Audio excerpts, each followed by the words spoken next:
আপনারা কারা? আপনারা এনসিপি। আপনি তো একটু জাস্ট নাম বলে দেন, আপনারা এনসিপি আপনারা খাচ্ছেন, আপনি খাচ্ছেন। আপনি প্রমাণ দেন সেটা। হ্যাঁ দিচ্ছি, এই যে প্রমাণ দিচ্ছি। বলেন সেটা কি? এই যে আপনার হলো কালের কণ্ঠে নিউজ হয়েছে নাকি আনোয়ার টিভি? হ্যাঁ না, কালের কণ্ঠে কেন? আপনারা সবাই আনোয়ার টিভি মনে করেন।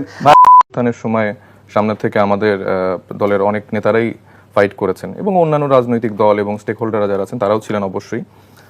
কিন্তু বর্তমানে যেসব নোংরামিগুলো হচ্ছে বা আসলে নেগেটিভলি পোর্ট্রে করা যায়, সেগুলো আমি মনে করি মানে বা বহিরাগত যেসব দলগুলো আছে তাদেরই দায়ভার বেশি।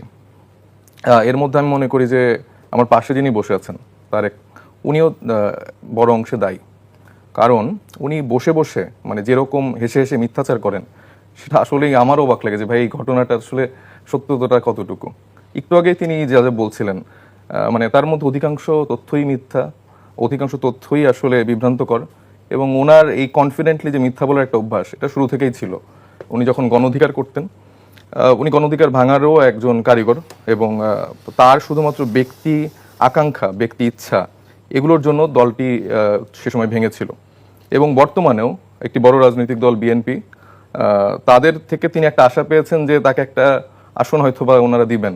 তো সেই আশার পরিপ্রেক্ষিতে সারাদিন বসে উনি এনসিপির দুর্নাম গায়, গুণগান গায়, তারপরে উপদেষ্টা যারা আছেন এদের গুণগান গায়। কিন্তু কাজ এটাই দিয়ে দেওয়া হয়েছে যে তারেক তুমি বসে বসে সারাদিন এই আক্তার কি করলো, নাসির কি করলো, নাহিদ কি করলো, এগুলা গুণগান গাও।